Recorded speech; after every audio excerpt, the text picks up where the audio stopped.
La gente guapa, ya, siendo 11 para las 8 de la mañana, vamos a partir con la clasificación de las obligaciones en atención al número de sujetos que intervienen en dicha obligación. Y entonces, en atención a la clasificación según el número de sujetos, las obligaciones pueden ser de sujeto singular o de un solo sujeto o de sujeto múltiple, de un solo sujeto o sujeto singular y sujeto múltiple. Vamos entonces a continuar. Las obligaciones de sujeto singular son la regla general: un acreedor, un deudor. Una de estas partes puede ser una o muchas personas, de acuerdo al mismo artículo 1438 del Código Civil. Las que se señalan en el artículo 1438, que dice que convención o contrato es un acto por el cual una persona se obliga con otra a dar o hacer o no hacer algo. Una parte puede ser una o muchas personas. Esta se refiere a las obligaciones de un solo sujeto. Y por otro lado, tenemos las obligaciones de sujeto plural. ¿En qué constan estas obligaciones de sujeto plural? Bueno, habría que distinguir entre las obligaciones mancomunadas o simplemente conjuntas, las obligaciones indivisibles y las obligaciones solidarias. Las obligaciones de sujeto plural pueden ser obligaciones mancomunadas o simplemente conjuntas, solidarias e indivisibles. Respecto a las obligaciones solidarias, es necesario hacer una precisión. Existe una pluralidad pasiva, una pluralidad activa y una pluralidad mixta. Pero, bueno, respecto a la solidaridad ustedes lo van a ver con mayor detalle, pero en las obligaciones de sujeto plural ustedes pueden tener una pluralidad pasiva, que es un acreedor y varios deudores; pluralidad pasiva, un acreedor, varios deudores. Pueden tener una pluralidad activa, que son varios acreedores y un deudor; pluralidad activa, que son varios acreedores y un solo deudor, que en este caso, esto se puede ver sobre todo en procedimientos concursales de la ley 20.720. Y tenemos la pluralidad mixta, que son varios deudores y varios acreedores. Bien, vamos a partir con las obligaciones simplemente conjuntas o mancomunadas. Obligaciones simplemente conjuntas o mancomunadas. Las obligaciones simplemente conjuntas o mancomunadas, aquí existen o varios acreedores o varios deudores. Existen o varios acreedores o varios deudores. En algunos casos existen varios acreedores y deudores y un solo objeto debido. En estos casos, los deudores, en el caso de los deudores y en el caso de los acreedores, señalar que, en el caso de los deudores, cada deudor es obligado a satisfacer su parte o cuota de la deuda. Mientras que por parte de los acreedores tienen derecho a reclamar su parte o cuota del crédito. Ojo con eso. Las características, las características de las obligaciones simplemente conjuntas o mancomunadas son dos.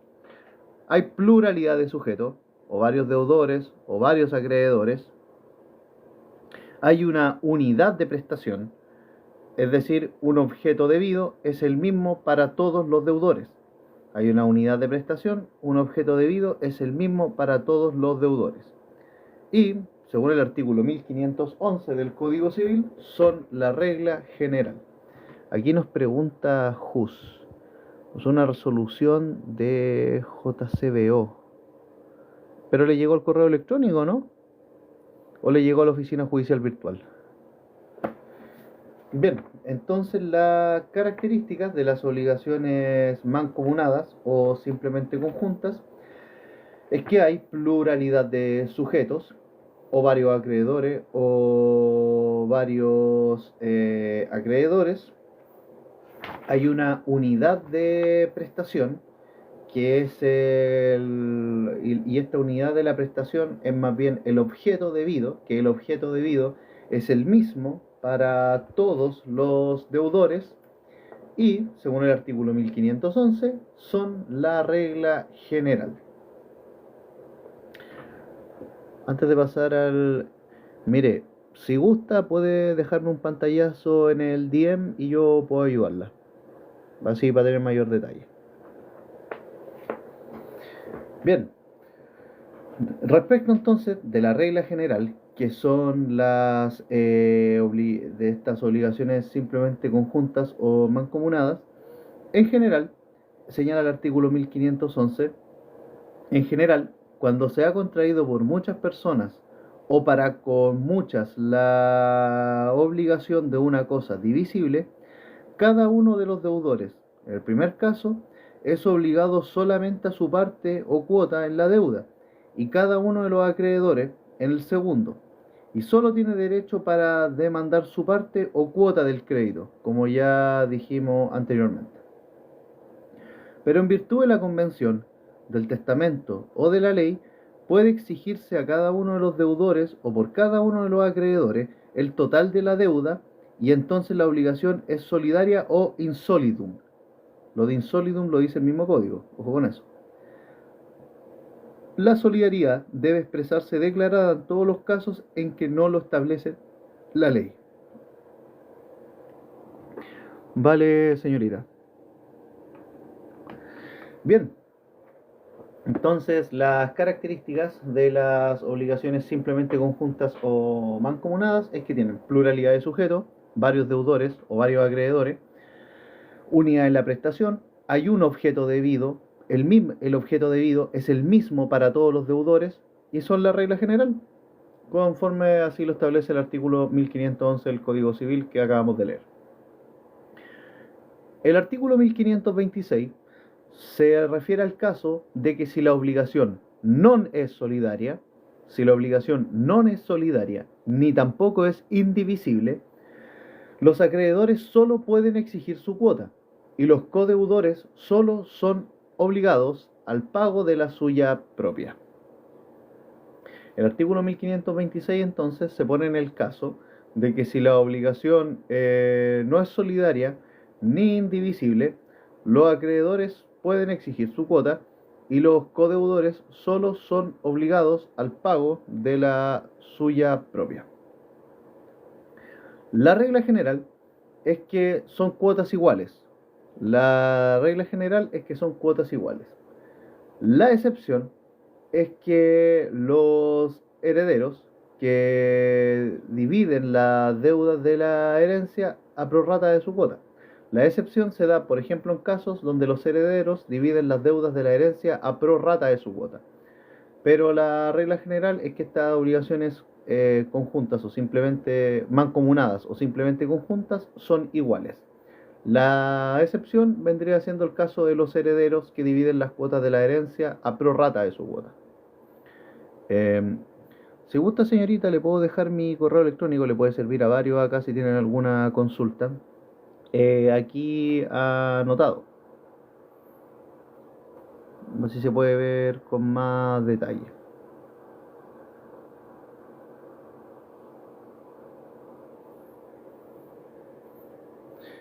Acabo de dejar mi correo electrónico, creo que lo voy a fijarlo para cualquier duda o consulta. Vale. Bien, ¿cuáles son los efectos de las obligaciones simplemente conjuntas o mancomunadas? Efectos de las obligaciones simplemente conjuntas o mancomunadas. Primero, que el deudor solo está obligado al pago de su cuota. El deudor insolvente no grava a los codeudores.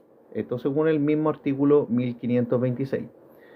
Que el deudor solo está obligado al pago de su cuota y el deudor insolvente no grava a los codeudores.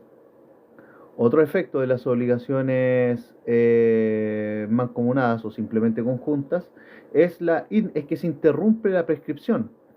Se interrumpe la prescripción que beneficia a un acreedor. O sea, la interrupción de la prescripción que beneficia a un acreedor no aprovecha a los otros. La interrupción de la prescripción que beneficia a un acreedor no aprovecha a los otros acreedores. Y lo que obra en perjuicio de un deudor no afecta a los otros. Y lo que obra en perjuicio de un deudor no afecta a los otros. Otro efecto de estas obligaciones es que la culpa de un deudor no se extiende a los otros. La culpa de un deudor no se extiende a los otros. Solo autoriza al acreedor a demandar perjuicios del deudor culpable. Solo autoriza al acreedor a demandar perjuicios del deudor culpable. Otro efecto es que la constitución en mora de un deudor o acreedor no extiende dicha calidad a los otros.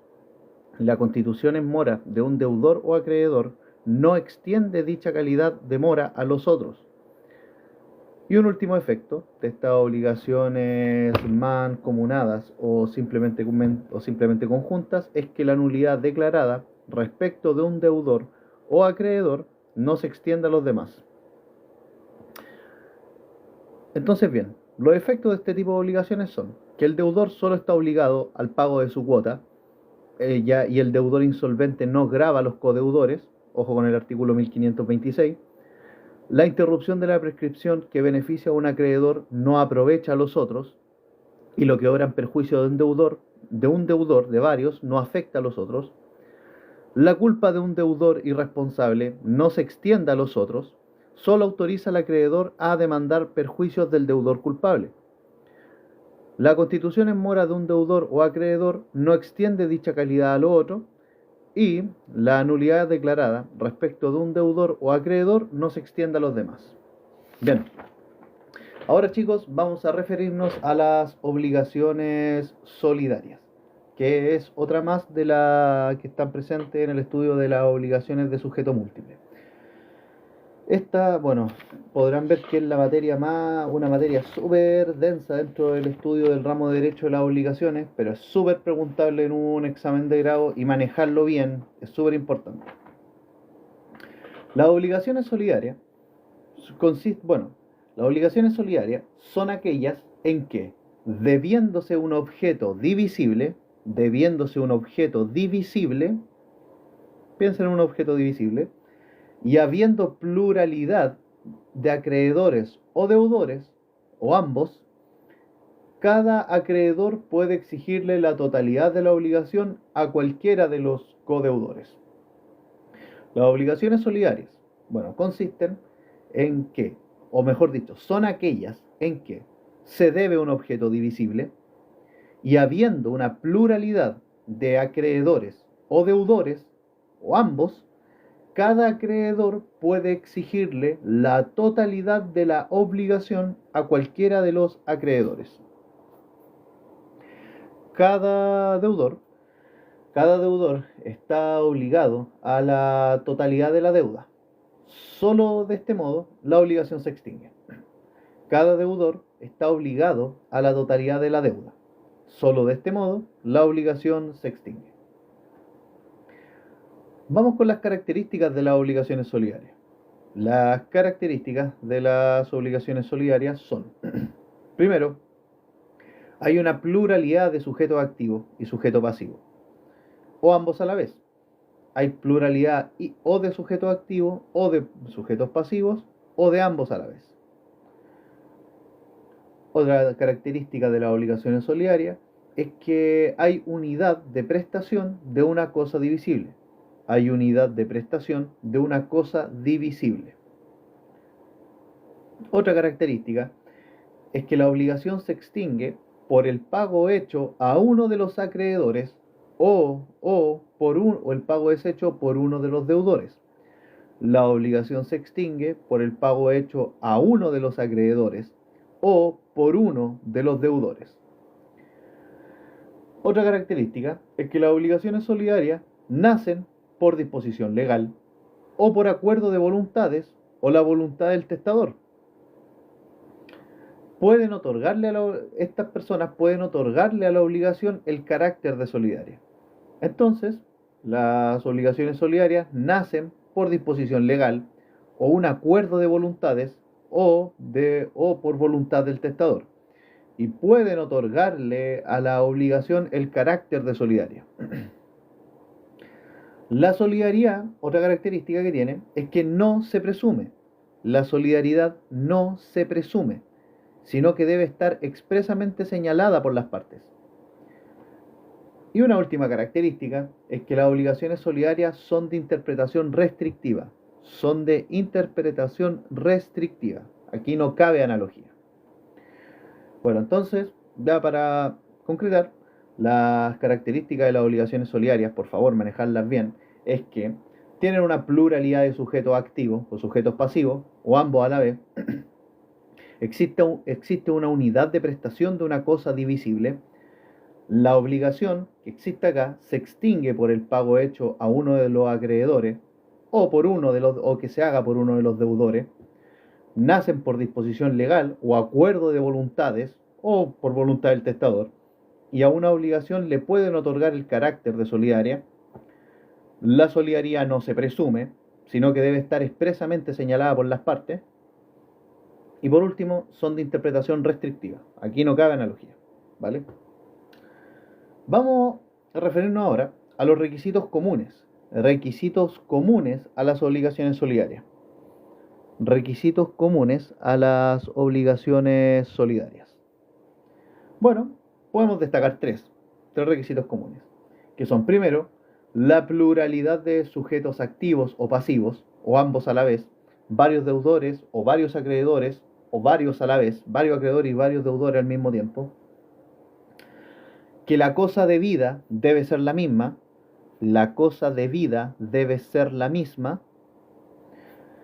y las fuentes de la solidaridad puede ser ya sea la ley, un testamento o una convención.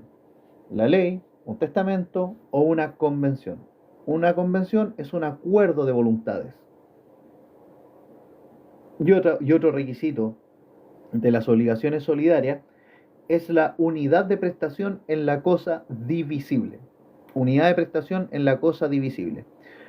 Ojo, si ustedes quieren precisar o geografía de código, las obligaciones solidarias están reguladas del artículo 1511 y siguientes del Código Civil chileno. Ojo con eso.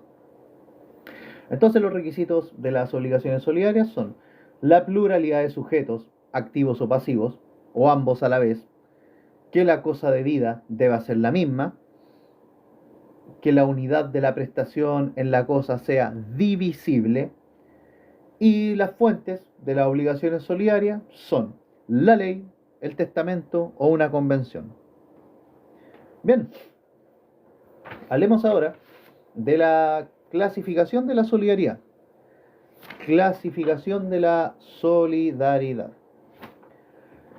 La solidaridad puede ser activa, pasiva o mixta, y también puede ser convencional, legal o testamentaria. La solidaridad, que es activa, pasiva o mixta, atiende a según haya pluralidad de acreedores, deudores o de ambos. Y la solidaridad convencional, legal o testamentaria atiende a su fuente, de donde emana. Entonces, ustedes pueden tener en consideración esa clasificación de solidaridad en atención a la pluralidad de los sujetos que participan, que puede ser activa, pasiva o mixta. Es una solidaridad activa cuando hay varios acreedores y un solo deudor, como se puede dar en procedimientos concursales, regulado en la ley 20.720. Puede ser una pluralidad pasiva, donde hay un acreedor y varios deudores, o pueden haber ambos, o varios acreedores y varios deudores concurriendo al mismo tiempo. Y también otra clasificación es, según su fuente, la solidaridad puede ser convencional, legal o testamentaria. Vamos a hablar ahora de los efectos de la solidaridad. Los efectos de la solidaridad. ¿Cuáles son los efectos de la solidaridad? Aquí tenemos que distinguir entre la solidaridad activa y la solidaridad pasiva. Hemos de distinguir entre la solidaridad activa y la solidaridad pasiva.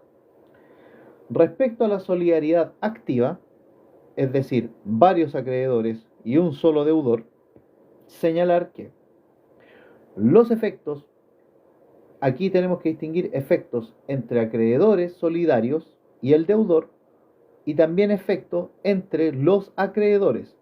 Dentro de los efectos de la solidaridad, distinguimos los efectos de la solidaridad activa y los efectos en la solidaridad pasiva. Y dentro de la solidaridad activa, tenemos que distinguir los efectos entre los acreedores solidarios y el deudor y los efectos entre los acreedores. Respecto de los efectos entre acreedores solidarios y el deudor, cada acreedor puede demandar el pago total de la indemnización. Nada impide que un acreedor solo reclame su parte. Ojo con eso. El deudor puede pagarle a cualquiera de los acreedores. El deudor le puede pagar a cualquier acreedor. El pago a cualquier acreedor extingue la obligación respecto de todos.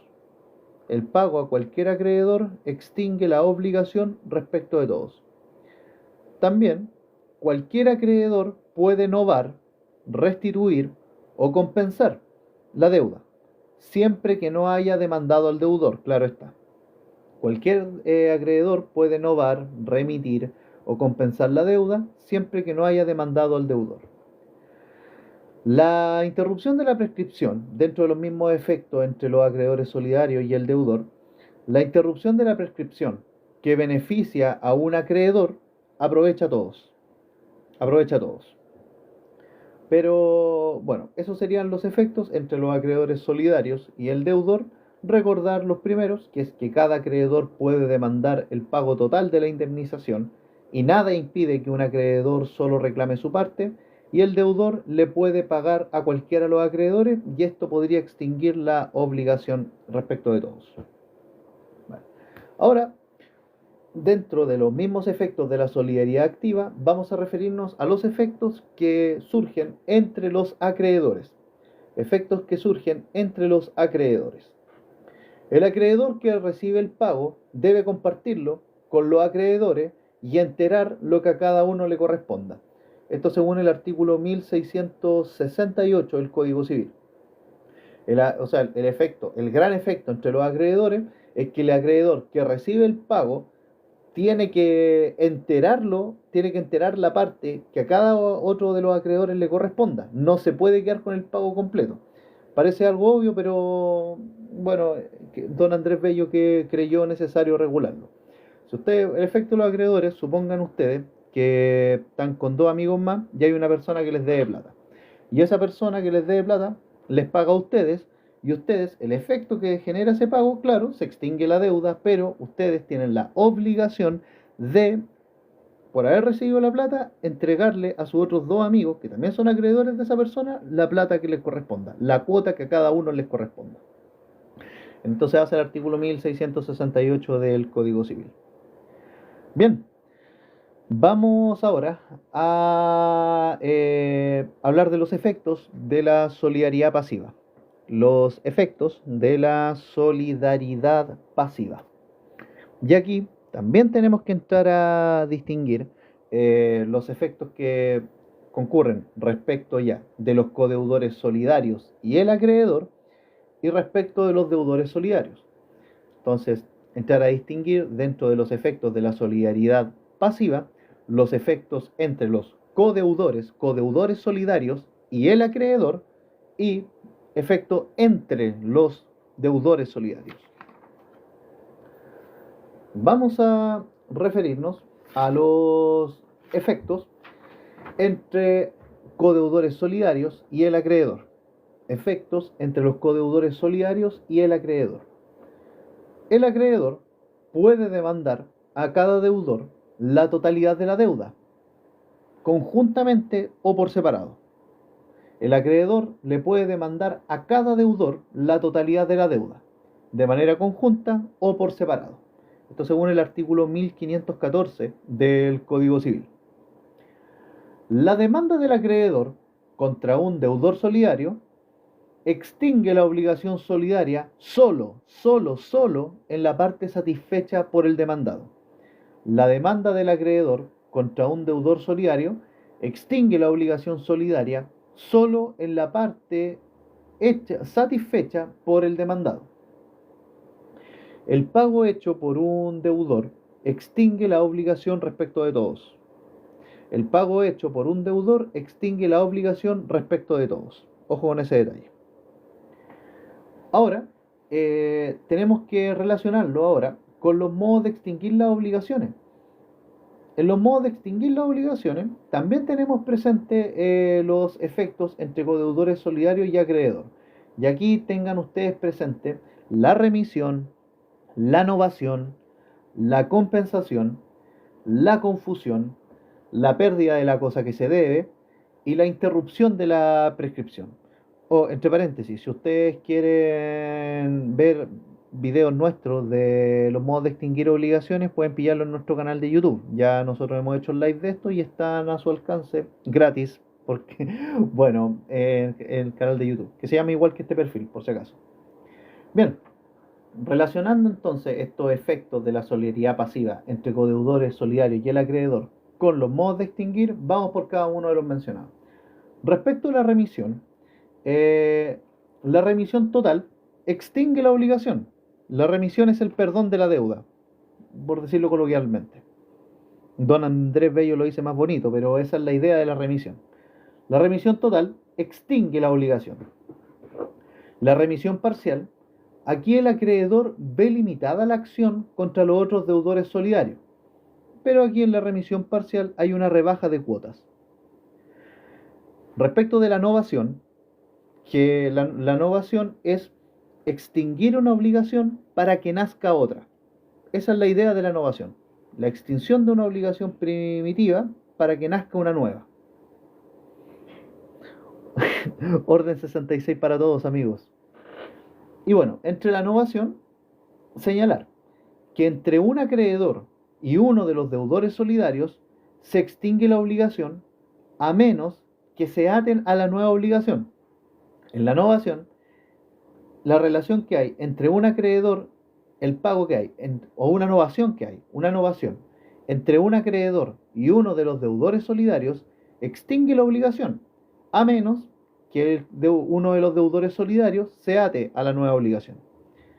Y relacionado también con la novación, pero en concreto con el artículo 1645 del Código Civil, la novación libera a los codeudores solidarios o subsidiarios que no han accedido a esta. Según el artículo 1645 relacionado con la novación, entonces se libera a los codeudores solidarios o subsidiarios que no han accedido a esta. Vale. Relativo a la compensación, y nuevamente relacionado con los efectos de la solidaridad pasiva entre codeudores solidarios y el acreedor, respecto a la compensación que hay entre un acreedor y varios codeudores solidarios, se extingue la obligación. ¿Ok? Pero tiene una limitación.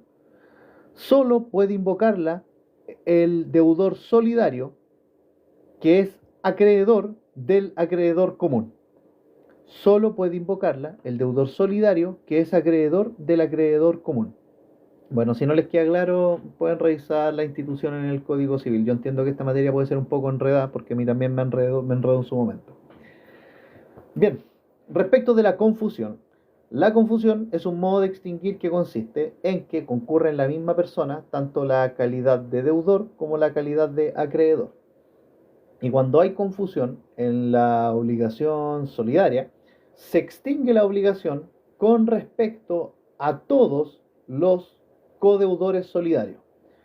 La confusión que concurre en la solidaridad pasiva, relacionado con los efectos entre codeudores solidarios y el acreedor, extingue la obligación con respecto a todos los codeudores solidarios, conforme al artículo 1668 del Código Civil. En relación con la pérdida de la cosa que se debe, que es otro modo de extinguir las obligaciones, tenemos que distinguir si esta pérdida de la cosa que se debe es fortuita o es culpable. Si es fortuita, extingue la obligación respecto de todos los deudores.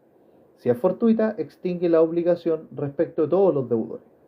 Y si es culpable, subsiste la obligación, pero varía el objeto.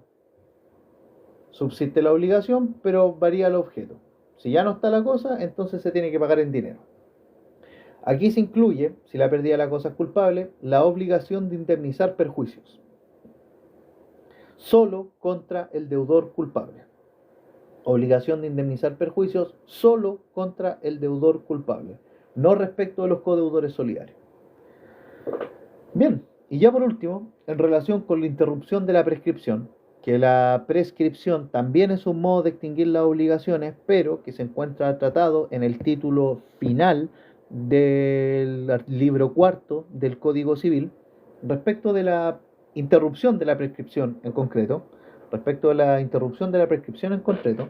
en concreto,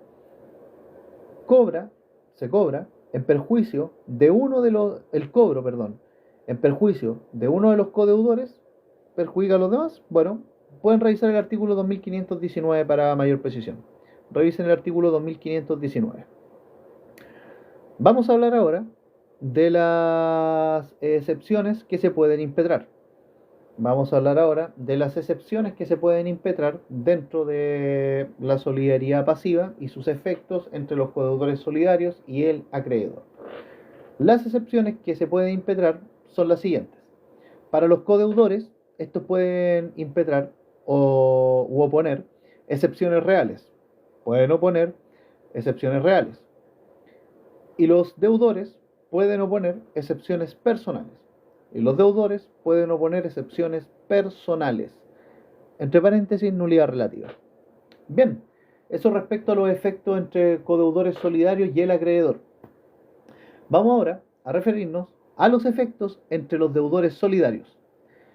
Dentro de la solidaridad pasiva, referirnos a los efectos entre los deudores solidarios.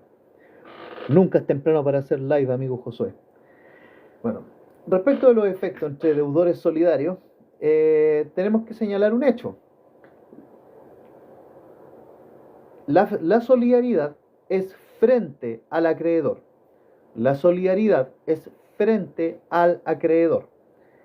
Entre los deudores, todos deben pagar. Pero ojo, ninguno tiene por qué soportar el pago él solo. No hay obligación de que si ustedes pagan, los otros no les paguen. No, pues no funciona así la solidaridad. Entonces los efectos entre deudores solidarios es que hay un hecho incontrastable. La solidaridad es respecto al acreedor. Entre los deudores se tienen que pagar. Ninguno tiene por qué soportar el pago solo. Eso no es justo. Por lo tanto, tenemos que distinguir lo siguiente. Distinguir si la obligación interesa a todos los deudores o solo a algunos. Hay que hacer la distinción acá. Si la obligación interesa a todos los deudores, aquí, si el deudor paga, este deudor subroga al acreedor para perseguir a los codeudores en la cuota que corresponda. Aquí ya la obligación no es solidaria. Entonces, si la obligación interesa a todos los deudores, señalar que si el deudor paga, este subroga al acreedor para perseguir a los codeudores en la cuota que corresponda. Y aquí la obligación deja de ser solidaria. Pero, si la obligación le interesa solo a algunos acreedores, y no a todos, se subroga al acreedor y se puede exigir el total de la deuda. Si solo le interesa a alguno de los acreedores, se subroga al acreedor y se puede exigir el total de la deuda. La diferencia entonces es que si la deuda interesa a todos los deudores, si un deudor solidario paga, subroga al acreedor y persigue a los codeudores en la cuota que corresponda. Y la obligación aquí ya no es solidaria. Pero si solo le interesa a algunos, también se subroga al acreedor, pero ojo, se puede exigir el total de la deuda. Así es, don Claudio. Hay que meterle caña nomás, no queda a esta altura, cierre de semestre. No, civil, bueno, al menos obligaciones dentro de mi malla es civil 3. Primero es personas, después actos jurídicos y después obligaciones. Ya para finalizar con esto, respecto a las obligaciones solidarias, es que estas la cuota insolvente en una obligación solidaria grava a las demás. La cuota insolvente en una obligación solidaria grava a las demás. Vamos a hablar ahora de la extinción de la solidaridad. Vamos a hablar ahora de la extinción de la solidaridad. ¿Cómo se extingue la solidaridad? Bueno, la solidaridad se extingue junto con la obligación. La solidaridad se extingue junto con la obligación, pero hay una excepción. ¿Cuál es la excepción? La renuncia a la solidaridad por parte del acreedor o por muerte del deudor. Excepción es la renuncia a la solidaridad por parte del acreedor o con la muerte del deudor. El acreedor puede renunciar porque es parte de sus beneficios y la renuncia del acreedor puede ser expresa, tácita, total o parcial. El acreedor puede renunciar a la solidaridad porque es parte de sus beneficios. La renuncia del acreedor puede ser expresa, tácita, total o parcial. Aquí pueden revisar ustedes el artículo 2464 del Código Civil. Y en caso de muerte del deudor, la solidaridad no se transmite a los herederos del codeudor solidario fallecido. El heredero solo es responsable de su deuda a prorrata de su cuota hereditaria. El heredero solo es responsable de su deuda a prorrata de su cuota hereditaria. Bien, entonces eso respecto a las obligaciones solidarias. Y ahora vamos a ver la otra cara, la última de las obligaciones de sujeto múltiple, que son las obligaciones indivisibles, que son la contracara de las obligaciones solidarias. Bueno, chiquillos, no se asusten, las obligaciones indivisibles no son tan largas, de hecho es cortito, vamos a terminar el tiro, pero es sumamente necesario que ustedes puedan hacer un paralelo entre ambas. Si pueden hacer un cuadrito, conseguirse un cuadrito paralelo sería extraordinario. Bien, vamos a referirnos ahora a las obligaciones indivisibles. Es una institución compleja, ojo con eso. Es de origen romano y que fue desarrollada por la doctrina francesa. El profesor René Abeliuk señala que es de poco interés práctico, la verdad. Y la diferencia con la solidaridad es que se transmite a los herederos del acreedor o deudor. A diferencia de la solidaridad, según el profesor René Abeliuk, se transmite a los herederos del acreedor o deudor. Aquí ustedes revisen el artículo 1528 del Código Civil. Ahora, hay unas excepciones a las críticas anteriores que ya señalé, que primero, hay otras diferencias también con las obligaciones solidarias, que vamos a ver a continuación. El artículo 1526 da unos detalles interesantes y que la indivisibilidad emana de la naturaleza misma del contrato. El artículo 1526 es un poquito largo, así que podrían pegarle una lectura por ustedes mismos. Ya. Bueno, ahora vamos a ver al artículo 1524. Artículo 1524. La obligación es divisible o indivisible. La obligación es divisible o indivisible en atención a si tiene o no por objeto una cosa susceptible de división, sea física, intelectual o una cuota. Entonces, en relación con las obligaciones indivisibles, el artículo 1524 se refiere a esta y señala que la obligación es divisible o indivisible según tenga o no por objeto una cosa susceptible de división, sea física, sea intelectual o sea de cuota. Así, la obligación de conceder una servidumbre en tránsito o la de hacer construir una casa son indivisibles. la de pagar una suma de dinero es divisible. Quédense con estos ejemplos que da el mismo código. Que una obligación divisible, que se puede dividir, es el pago de una suma de dinero. Pero una obligación indivisible es aquella, como por ejemplo, conceder una servidumbre de tránsito o construir una casa. Pero recordar que si les preguntan la distinción entre la una y la otra, es en atención a si se tiene o no por objeto una cosa susceptible de división. Si se tiene o no por objeto una cosa susceptible o no de división. La verdad es que casi todo es divisible intelectualmente, en la práctica. Casi todo es divisible intelectualmente. La regla general es que, a lo menos, las obligaciones sean divisibles. Pero ojo, hay excepciones a la divisibilidad. ¿Cuáles son estas excepciones? Bueno, podemos destacar cinco excepciones a la divisibilidad, que son la acción hipotecaria o prendaria, que se dirige contra el codeudor que posea, en todo o en parte, la casa hipotecada o empeñada. Otra excepción es si la deuda es de especie o cuerpo cierto. Otra excepción a la divisibilidad es aquella en caso de aquel de los deudores que por cuyo hecho o culpa hace imposible el cumplimiento de la obligación, cuando por testamento o convención de los herederos o por partición de la herencia se impone a un heredero la obligación de pagar el total de una deuda, o si la obligación es alternativa.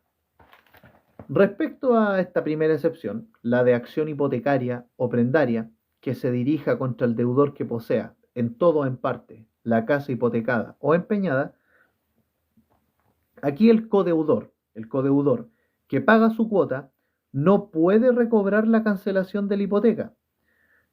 El codeudor que paga su cuota no puede recobrar la cancelación de la hipoteca respecto de su cuota hasta que la obligación se extinga. El acreedor cuya parte se satisface no puede remitir la prenda o hipoteca mientras no se haya enterado.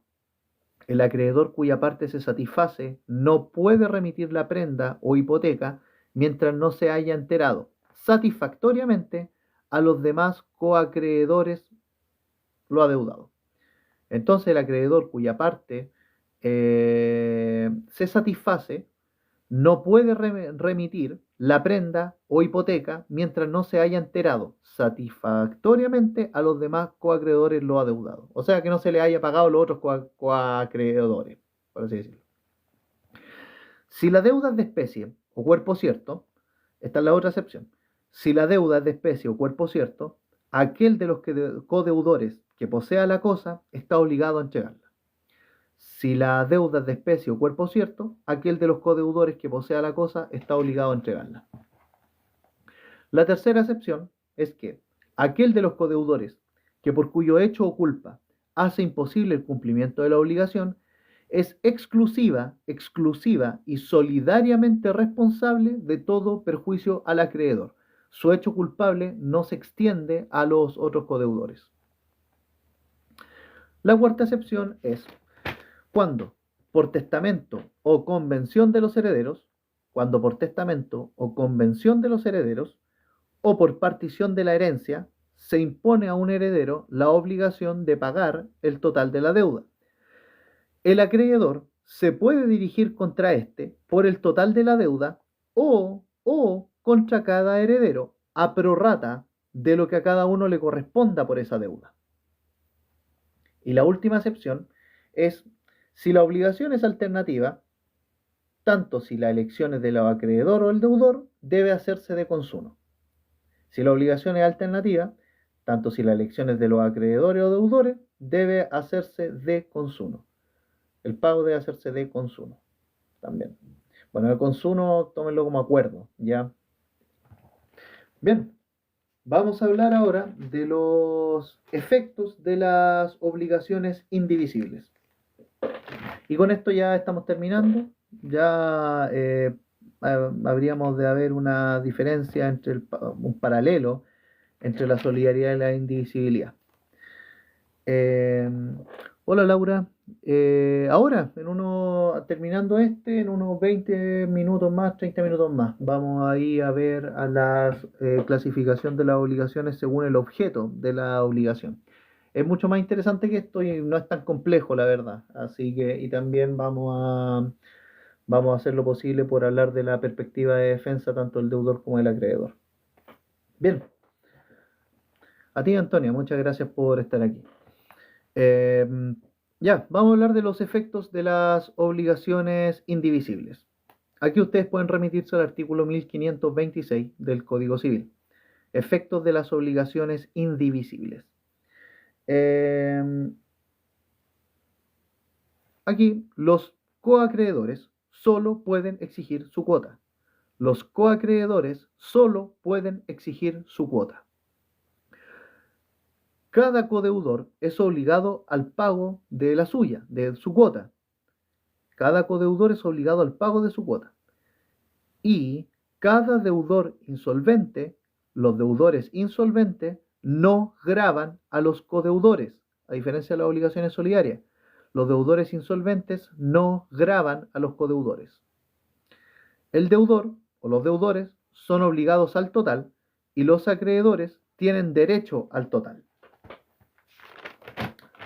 Entonces, los efectos de la obligación indivisible, remítanse al artículo 1526, inciso primero del Código Civil, es que los coacreedores solo pueden exigir su cuota, cada deudor es solo obligado al pago de la suya y los deudores insolventes no gravan a los codeudores.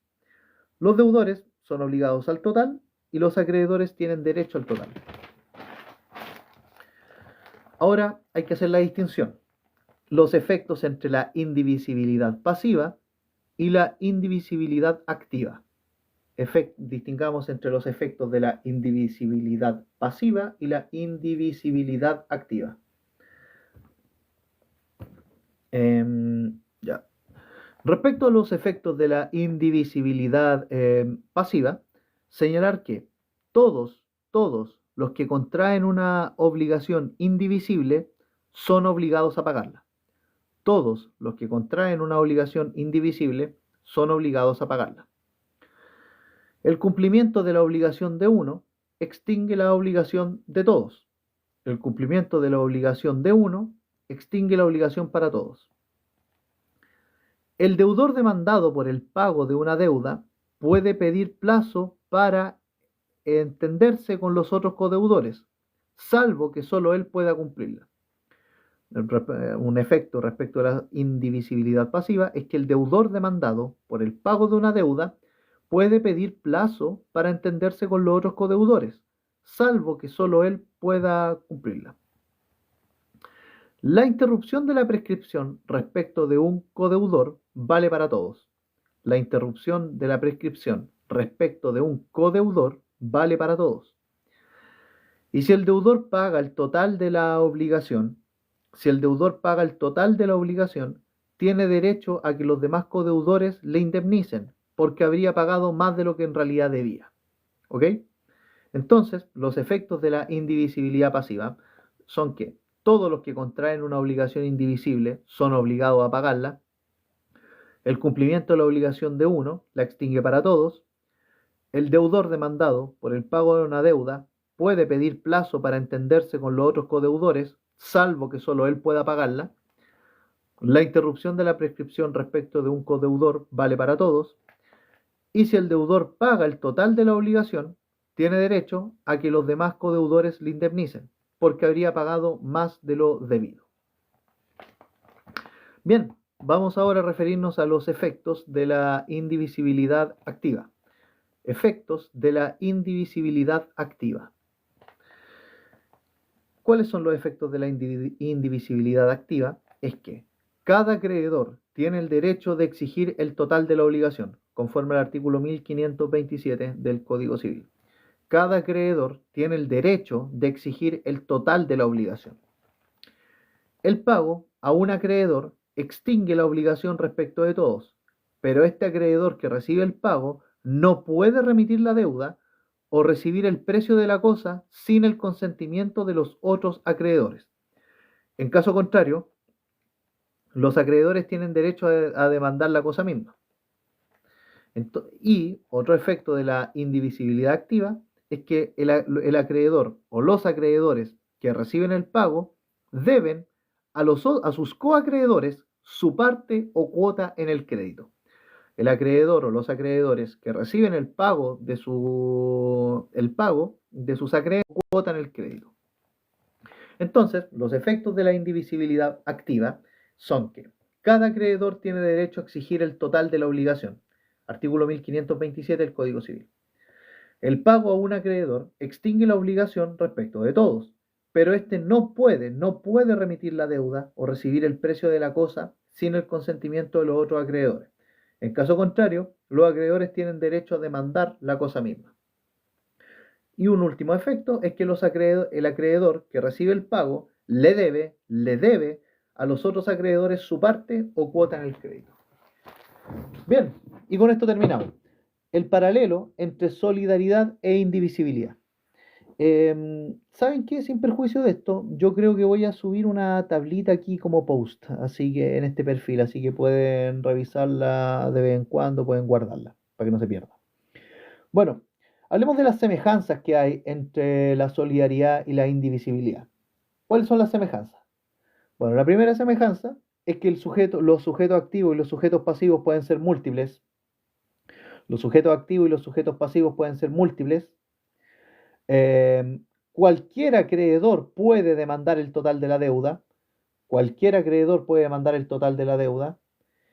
Cada acreedor está obligado a pagar, o sea, cada deudor está obligado a pagar la deuda, evidentemente, y que el pago hecho a cualquier acreedor o acreedores extingue la obligación respecto de todos los deudores.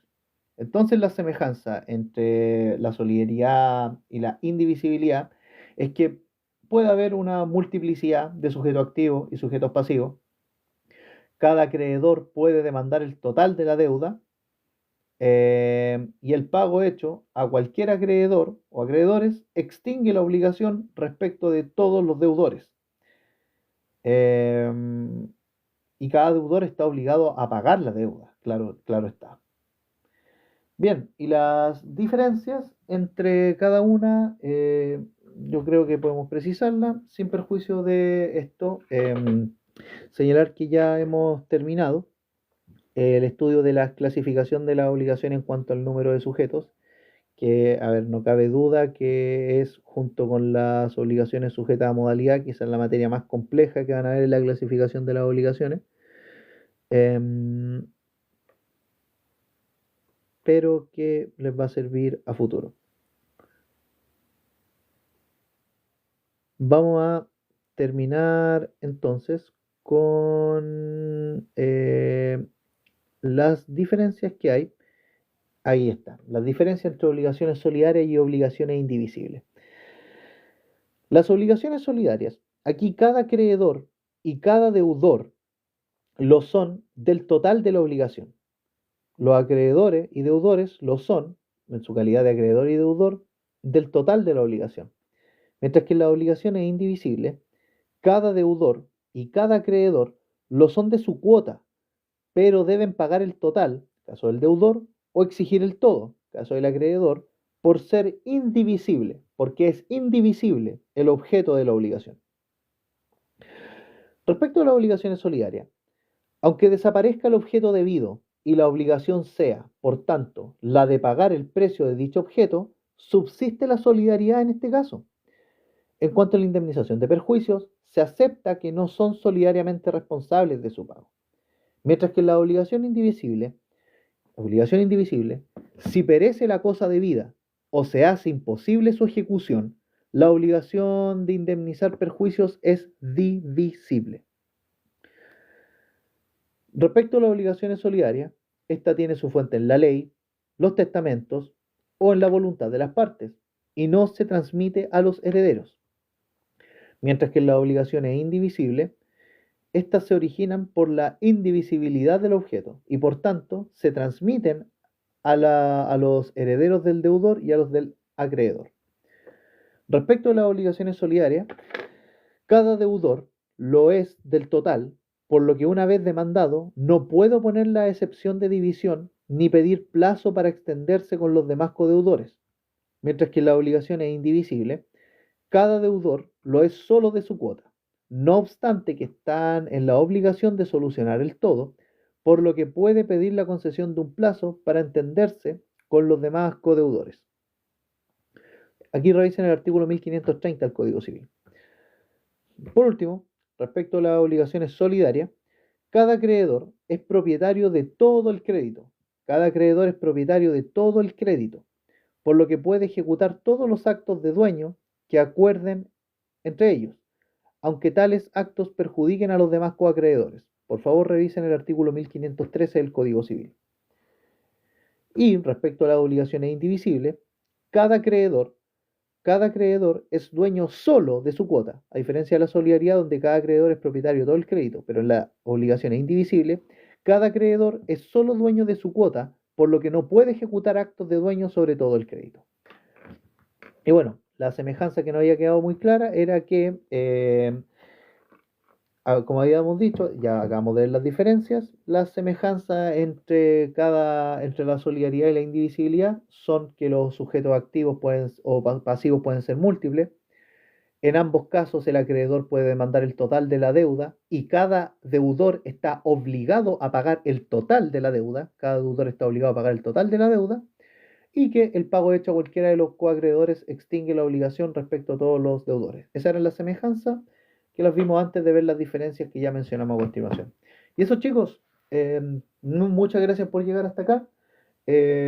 Ahora en un ratito más, en unos 20, 25 minutos más, vamos a ver la clasificación de las obligaciones en atención al objeto, que son unas poquitas más, pero es bastante más entretenido. Así que eso, nos vemos en un rato más. Muchas gracias. Bendiciones.